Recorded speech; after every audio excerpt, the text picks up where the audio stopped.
Are changing every day because I'm with these kids. Every year there's a new stock of 14-year-old freshmen, and I see every year how they're changing and changing. Okay, guys, now put these essays away. We're going to start acting out Romeo and Juliet. So I'm going to ask you guys to just move back a little bit. They need more teachers like her who looks into the heart of children. And there are a lot of special kids out there, but they just don't know they have the talent, unless somebody like Sharda can bring it out. Sharda's teaching theater should come as no surprise. She herself is an up-and-coming playwright.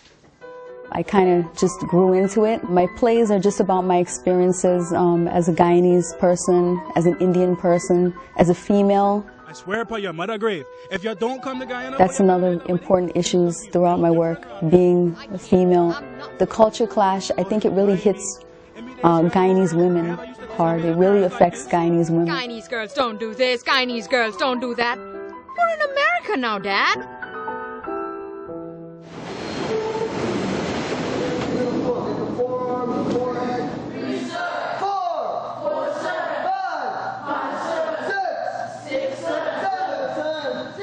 For Sharda, one of the best ways of venting out a long day of hard work is to attend her Korean martial arts class. And guess what? So many other Guyanese are doing the same thing. Grab his wrist, move into him and down. Yes, sir? Yes, sir. All right, we're going to work in the wrist lock.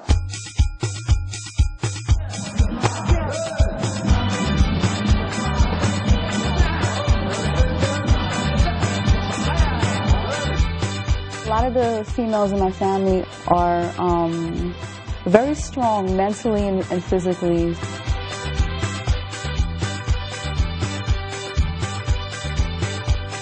I've always been a gym rat. I've always been going to the gym, and I just felt like the routine at the gym got boring, and I needed to mix it up.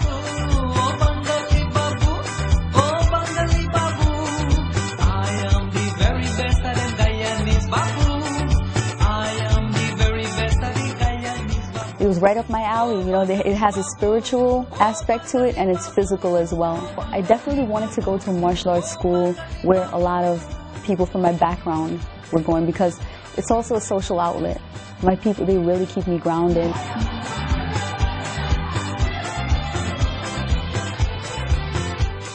I've learned to respect a lot of those little Guyanese kids that you see, no matter how their bone structures might be small. When you see what they could do in the martial arts school, it makes you think, wow, you cannot judge a book by its cover.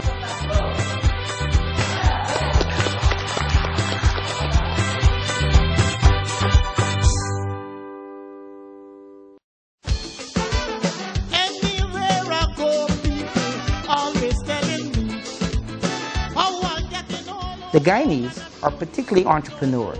So we had a group of people who were coming here looking to open their stores, looking to open their temples, looking to build schools and things like that. And we had to get acquainted with the system. I moved to Richmond Hill in 1983, I think it was. Within a matter of a few years, Indo-Guyanese just bought Richmond Hill house after house. Everything about Richmond Hill reminds them of Guyana. Richmond Hill is popularly known as Little Guyana. You gotta own land. You gotta be able to plant. We're planters.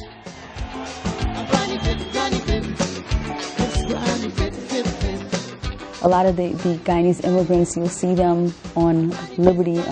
They'll be renting out part of the house. Soon you'll see it turn into this big palace in a couple of years. So they're very good at building.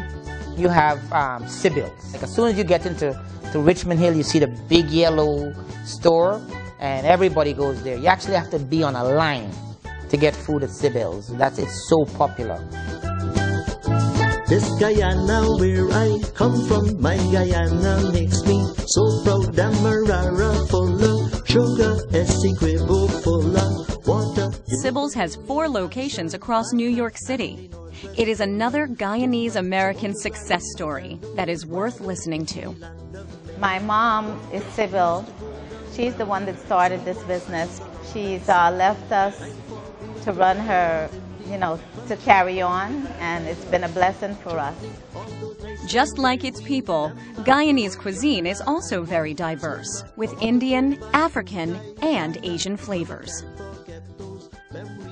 One of the key Indian influence on Guyanese cuisine is the buttery roti. It is a must-have side bread to enjoy along any Indo-Guyanese curry dish. This is roti or puri. First of all, we put peas in this. The peas inside of the dough. We roll it out in this way and bake it on the grill. So they call this puri. The Chinese who came to work in Guyana also brought with them the lo mein. Chopped vegetables are fried along with either seasoned meat or chicken. Freshly boiled noodles are added to the dish. The last but most important touch is adding oyster sauce, soy sauce, and some secret Guyanese sauces that give its yummy flavor. The oldest and most indigenous Guyanese dish is the pepper pot. It goes all the way back to Amerindians and their genius way of preserving meat for over a month without refrigeration. I crave for pepper pot. I don't make it often enough, but any place I go and somebody has made pepper pot, I know that's a Guyanese family.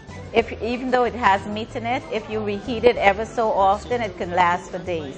And it doesn't need refrigeration. In Germany, I've been to London in Old England. They went out, found meat, and put it in a pot, and it's a way of storing the meat without the usual refrigeration. And then they use the cassoulet from the cassava that gives it its color, and it blends into a very succulent dish. The staple side dish that all ethnicities of Guyana enjoy is a hearty bread. Sybil's bakes hundreds of them on a daily basis, and the secret is letting them ferment overnight. Tell me when you're going to Guyana, take me on that trip to Guyana. Guyana is a melting pot because the cultures all enjoy each other's food. It's not like anyone wouldn't eat this or one eat that. Variety is the spice of life. Why should we not enjoy it?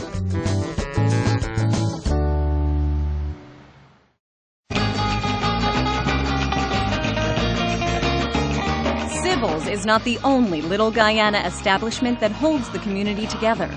Sandy's Roti is another popular neighborhood hangout that the Singh family frequents. And roti is not the only item they sell. Let me get the door for you.